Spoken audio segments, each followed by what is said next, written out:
Hey guys, Wolverine here. For anyone who doesn't know, I am a coach, challenger player, and last season I maintained D2 for over 100 games playing one-handed to try to prove the concept that you can't be low elo and high knowledge. So obviously this has been a discussion for a while, mainly around low elo coaches, and it seems to be a pretty well-held belief that you can be knowledgeable about the game but just simply lack mechanics or solo queue skill, considering there's, plat coaches in pro play and they are considered knowledgeable or just analysts or figures within the community. And this video is about why that's incorrect. So this is just my script here, letting you guys in on the creative process a little bit. And first, I just want to set the parameters for this concept and go over some common misconceptions. So a lot of time when I say that low elo is indicative of low knowledge, um, people will think I'm saying that the inverse is also true, that high elo is equal to high knowledge, and that challenger coaches are always going to be good. It's obviously not the case. You can get challenger off of mostly mechanics or talent, so high elo is not going to be a guarantee of high knowledge, whereas low elo is a guarantee of low knowledge. Another thing is people will say that, coaches don't have time to play, they're decayed, whatever, that's fine. I'm not talking about current rank, I'm only talking about ability. So, if you're decayed to plat 1, you're not a plat 1 player, same as if you're peaking to D1, you're not a D1 player. So if we were to, have like a thesis statement, it would be that an inability to attain high rank is indicative of low knowledge because you can achieve high rank purely off of knowledge. Another thing is people say that they get caught up on what a coach is. I think I'm saying that coaches can only be useful if they're high knowledge of the game coaches. Obviously not the case. Tons of different types of coaching, tons of different facets to it. You can be a low elo player on a professional team and be useful. You can have good ideas. You just can't be the game coach, the strategic coach. So, what is the line for high elo? What is high elo for a coach? First, we're going to do this off season 10 rank because season 11, there's been a ton of LP inflation, and I think it would just be confusing. And we're going to do this off of NA server. Now, I put the line at D1. I put it kind of low. I'm a generous guy. Some people would put it higher, some people would put it lower. The actual line isn't as important as the concept, but I would say the absolute minimum you could put it is D2. Absolute minimum. It's definitely not, D3, D4, definitely not plat.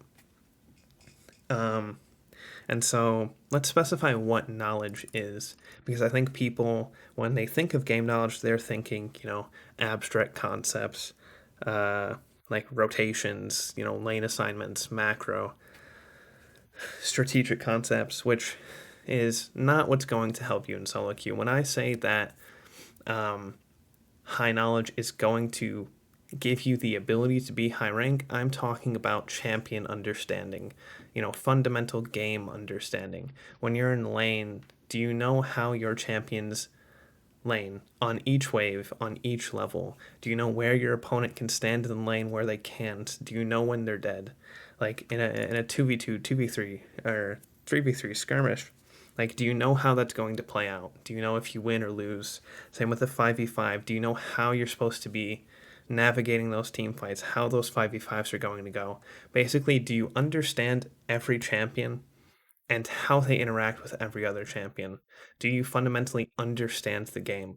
If you fundamentally understand the game, you're going to climb regardless of your mechanics, regardless of your reaction time, regardless of anything. Um, so if you do not have that ability, that means you don't fundamentally understand the game. And if you don't fundamentally understand the game, you can't draft, you can't review games, so you can't be considered high knowledge.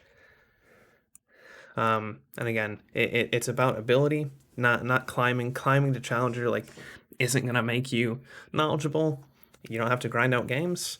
You could theoretically become the number one expert in the world on League of Legends without playing a single game.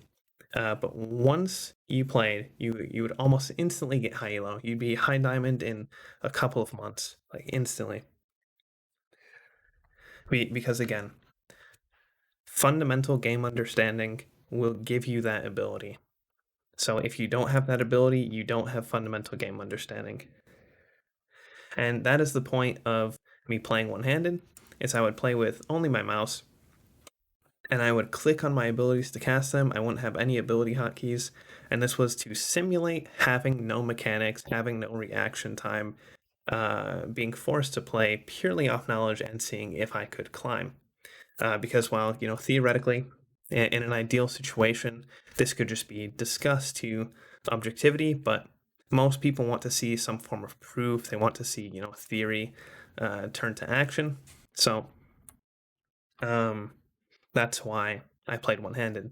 Now, when I came up with that idea, it was late October. I didn't have time to climb an account, so I used a Decade high diamond account, and I just maintained that rank, which I know does put an asterisk on it, which is why this season I will be climbing an account from low plat to try to hit high diamond, playing one-handed, and I'll be streaming all the games with the goal being to, demonstrate how I, win lane, win games with just knowledge, right? And why everything I'm doing doesn't require any mechanics, why it doesn't require any, quick reactions or quick thinking. And yeah, the first stream will be tonight, Tuesday, the 29th, on Twitch TV/WolverineX1. I will answer any questions. Obviously, the point of this is to further discussion. If you're a member of the scene, a coach, a player, whatever, and you want to discuss this concept on stream, I will do that. If you want to argue with me on Twitter, I will do that. I'll have super long discussions on Twitter. I love engagements; they keep me going. And yeah, that's about it.